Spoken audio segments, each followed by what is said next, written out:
دعا کیجئے اللہ سے ہمیشہ کہ اللہ آپ کو خلوص عطا کرے. اللہ کی بندگی میں خلوص بڑی عظیم دولت ہے خدا کی قسم. اگر خلوص آپ کی بندگی میں آ گیا تو آپ کو معراج بندگی حاصل ہو جائے گی, اور خلوص نہیں ہے تو پھر بندگی نہیں ہے. ابھی میں آپ سے بتاؤں, مما رزقناہم ینفقون, جو ہم نے دیا ہے اس میں سے خیرات کرتے ہیں, دیتے ہیں, تو کیا فقط اللہ نے آپ کو پیسہ دیا ہے؟ جواب دیجئے میری بات کا. دیکھیں در اہل بیت پہ جائیے, آپ کا جواب ملے گا. کیا اللہ نے صرف آپ کو پیسہ دیا ہے کہ آپ پیسہ دیں گے تو نہیں؟ اللہ نے کہا ہے, یہ نہیں کہا اللہ نے کہ ہم نے جو تمہیں دولت دی ہے. غور کیجئے, قرآن کریم ہے, اس کی بلاغت کو غور کرنا پڑے گا. قرآن نے یہ نہیں کہا ہم نے جو تمہیں پیسہ دیا ہے راہ خدا میں دو. قرآن نے کہا مما رزقناہم, جو بھی رزق ہم نے دیا ہے اس میں سے کچھ راہ خدا میں دو. جس چیز کو تم نظر ڈالو گے وہ رزق خدا ہے. جس نعمت پہ تم نظر ڈالو گے وہ تمہارے لیے رزق خدا ہے.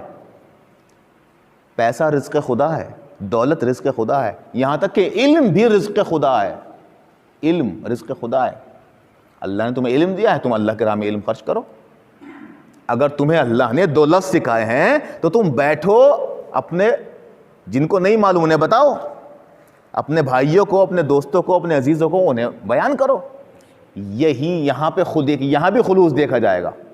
ہم جو بیان کر رہے ہیں, اپنا علم دے رہے ہیں کسی کو, یہاں پر خلوص ہے کہ نہیں ہے؟ دیکھیے بالکل وہی, انما نطعمکم لوجہ اللہ, ہم تمہیں اللہ کی خاطر, لا نرید منکم جزاء ولا شکورا, ہمیں تم سے کوئی اجر نہیں چاہیے, ہمیں تم سے کوئی شکریہ بھی نہیں چاہیے. علم میں خلوص کی شرط ہے. دیکھیے میں آپ کو ایک واقعہ بتاؤں, ایران کا واقعہ. آیت اللہ قراءتی, قرآن کریم کے جو فی الحال موجود ہے, مفسر قرآن ہے, بڑے عظیم مفکر ہیں. وہ کہتے ہیں کہ میں جب 34-35, تو بوڑھے ہیں, وہ ضعیف ہیں, 34-35 سال کا تھا, تب مجھے ایک آیت اللہ گزرے ہیں, مرزا جواد تہرانی. انہوں نے مجھے رابطہ کیا اور کہا کہ آپ آئیے, قرآن کریم کے اوپر آپ اچھا گفتگو کرتے ہیں, آپ آئیے مشہد میں, امام رضا کا روزہ جہاں ہے, وہاں پہ آ کر صلوات محمد و آل محمد, وہاں پر آ کر آپ قرآن کریم کے درس دیجئے. ٹھیک ہے, اب جب کوئی کسی کو دعوت دے رہا ہے تو ظاہر ہے اس کو وہ نذرانہ بھی دے گا, پیسے بھی دیں گے وہ, ٹھیک ہے, ہدیہ بھی کچھ دیں گے. اب یہ یہاں سے گئے اور جا کر دیکھیے کسے کہتے ہیں آیت اللہ. حضرات گئے اور جا کر امام رضا کے حرم میں سب سے پہلی حاضری دی, اور جا کر امام رضا سے کہا, اے امام رضا, آپ اللہ کے نزدیک مقرب ہیں, میں آپ کے ذریعے اللہ سے یہ دعا مانگ رہا ہوں کہ خداوندہ مجھے علم میں خلوص عطا فرمائے. اور کیا آپ نے مجھے علم میں خلوص عطا فرمائے, میرے علم میں لالچ نہ ہو, علم میں خلوص عطا فرمائے. اب یہ کہنے کے بعد وہ وہاں سے چلے گئے, اس کے بعد اپنے درس میں مشغول ہو گئے. دیکھیے غور کیجیے, خلوص کی دعا کی ہے. اگر دعا دنیاوی کسی چیز کی ہوتی تو شاید اللہ آخرت پہ ٹال دیتا, لیکن دعا ہی ایسی چیز کی تھی کہ اللہ کو دینا ہی دینا ہے, اور مانگی ایسے دروازے پہ ہے کہ جہاں سے کوئی خالی ہاتھ نہیں جاتا ہے.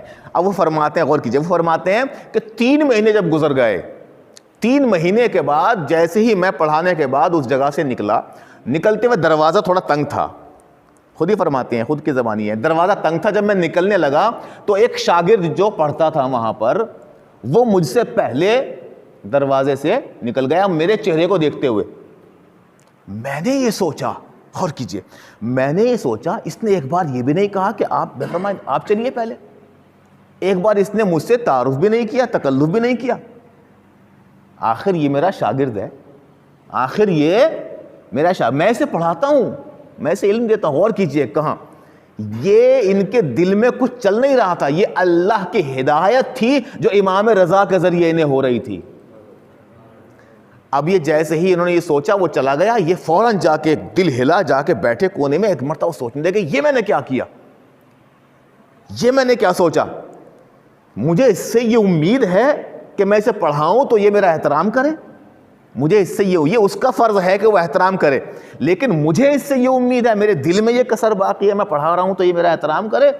فوراً توبہ کی, اور ایک مرتبہ وہاں آیت اللہ مرزا جواد تہرانی کے پاس گئے, 80 سال کے بوڑھے ہیں اس وقت وہ, جب جناب قبلہ جوان تھے، جا کے گئے، جانے کے بعد کہا کہ قبلہ ایسے سے میرے ساتھ پیش آیا ہے، میں نے دعا مانگی تھی اور آج میرے ساتھ ایسا 3 مہینے کے بعد ایسا مسئلہ پیش آیا کہ میرے دل میں یہ وسوسہ پیدا ہوا، اور میں جا کے میں نے بیٹھا، میں نے سوچا، تو مرزا جواد تہرانی تڑپ تڑپ کے روئے، تڑپ تڑپ کے. کہتے ہیں آیت اللہ کہ میں نے دیکھا ان کی داڑھی سے آنسو ٹپک ٹپک کے ان کے کپڑوں پہ گر رہے تھے. میں نے کہا یہ کیا؟ کہا کہ تمہیں مبارک ہو، اللہ نے تمہیں خلوص عطا کر دیا ہے. تمہیں مبارک ہو، اللہ نے تمہیں خلوص عطا کر دیا ہے. یہ خلوص کی منزل ہے کہ جہاں پہ انسان متوجہ ہو جائے کہ مجھے شکریہ نہیں چاہیے، مجھے بدلہ نہیں چاہیے. خالص، خلوص. خلوص جانتے ہیں قرآن کریم میں خالص کسے کہا گیا ہے؟ دودھ کو خالص کہا گیا ہے قرآن کریم میں. لبنن خالصا، دودھ کو خالص. کیوں؟ من بین فرث و دم.